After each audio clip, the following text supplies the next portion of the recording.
statistical number at the end of the game for both you guys combined to have? Is there a statistical number? Is their success going to be measured by how many points, rebounds, block shots, whatever is in the post? No. I feel like essentially our job is to just do our job. A lot of things that we're supposed to do won't show up on the stat sheet. Our job is to box and hold. So sometimes we won't have outlandish rebounds and stuff like that, but as long as we do our job, coaches will see it on film and we'll acknowledge each other for doing it.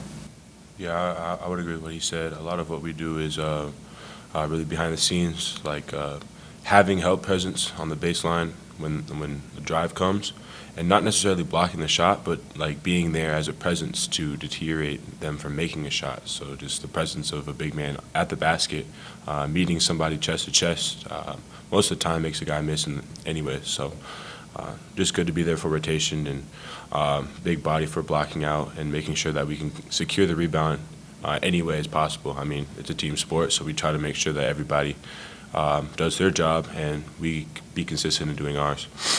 For both of you guys, through 2 games, do you feel like, or what did you feel like you've learned as a group, as a team, about yourselves? First and foremost, we learned that we turn the ball over too much. One of our biggest things that has been holding us back is our turnovers. That being said, we also turn other teams over. Like the past 2 games, we've managed to turn the other team over more than we have turned over, but we still have too many turnovers. So the biggest thing that I would think is just limiting our turnovers and taking care of the ball. Yeah, he nailed it right on the head. As a team, we got to take care of the ball more. But one thing I can say about this team is, man, we're really together. Like we're down for each other. We're happy for each other when each other does something. Like he had that big block, man. I'm the first one out there on the floor running when they call that timeout.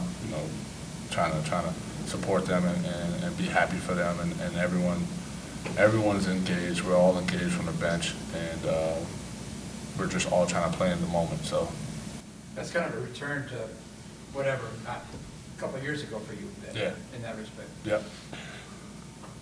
Before getting recruited here from Denver, what was your sense of Iowa State basketball growing up just a few hours up the road?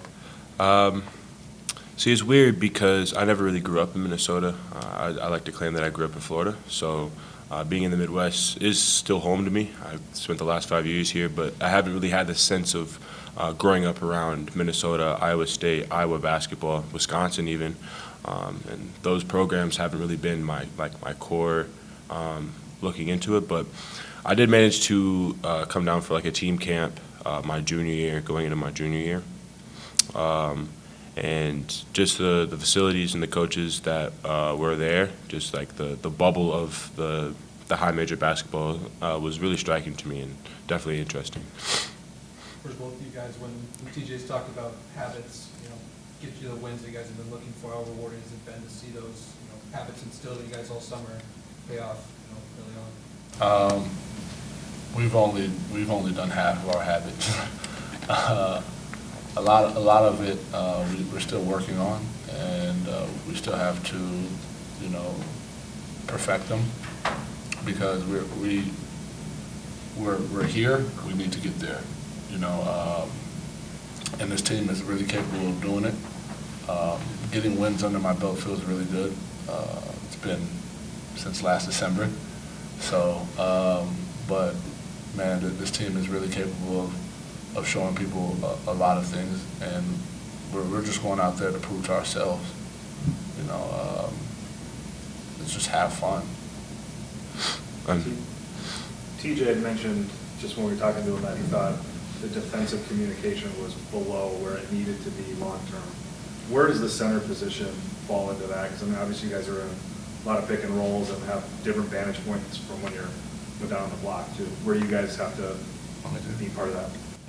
Honestly, I think the center position talks the most on the court. Being in the back row, the front line, you can see all the actions that are happening in front of you, so you have to be the biggest talker on the court. That being said, the big man sets most of the screens and sets the screens the hardest, so without a good talk from the center line, I mean, your guards need to get hit by screens they never knew were coming just because of how hard the big man plays on every team. So I would say that we have the most responsibility in terms of talk and defensive presence. Being a 5 on this team, you know, you got to be the anchor on defense. You got to be that guy that, you know, sees everything before it happens. So if a ball screen is coming, if you see your man about to sprint up, you got to call that screen out early and often. You know, make sure he hears you. You know, fans have done a great job of being loud and everything, but so that makes our job a lot more difficult. You know, being able to have to yell and make sure they get into the right position, make sure they understand, hey, if this happens, we got to get to this. So, like I said, being in that 5 position, you have to be that anchor on that defense and understand that you got to get to a post fire, or you got to call out the ball screen, or you got to get to help, or you got to, you know, just help your teammates out at all times. So. 2 games in where you guys felt like Tyrese has grown the most, and what's it like playing with him? He's a great player. Tyrese he understands the game a lot to be that young. You know, he knows how to move the ball around. He knows how to use his teammates. He wants to use his teammates a lot. Some things I tell him all the time is just slow down. He's a fast-paced person, likes to pick up the tempo, but I tell him all the time and score. You know, the last 2 games we were up 17, and you know we got to time and score. No time and score. We got to finish that game out. It's a big difference going into half of games up double digits than going to the half single digits. So. Yeah, right along the lines of what he said. I mean, he's a freshman. I mean, freshmen just have the sense of college basketball is faster than high school. I mean, like you said, you just slow down, and just when he's getting a great feel for the game, playing the minutes that he's playing, and he's doing a great job at the minutes that he's having. Just slow down and make sure he's making the best decision for his teammates and make them faster too. I mean, he has a great eye for the court, and his decisions just need to come just a little faster. But no knock. What, I don't know, excuse me, I don't know whether you talk to recruits when they come through. I don't have any idea how that process works. But if you did, what would you tell them about Iowa State, considering there's not a whole lot to sell from last year's team record? I'm the first one, whenever someone wants to talk about last year, I'm the first one to talk about it. I don't care. You know, I own up to it. It happened. You know, it happened, but you move past it. What I'm going about, what do you tell a recruit about the program? Yeah. And I was getting towards that. Okay. My bad. It's too fast, Randy's impatient.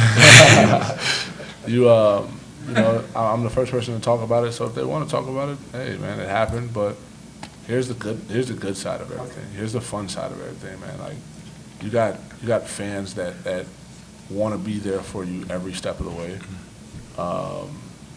You have an environment that if you embrace yourself in it, man, it's like no other.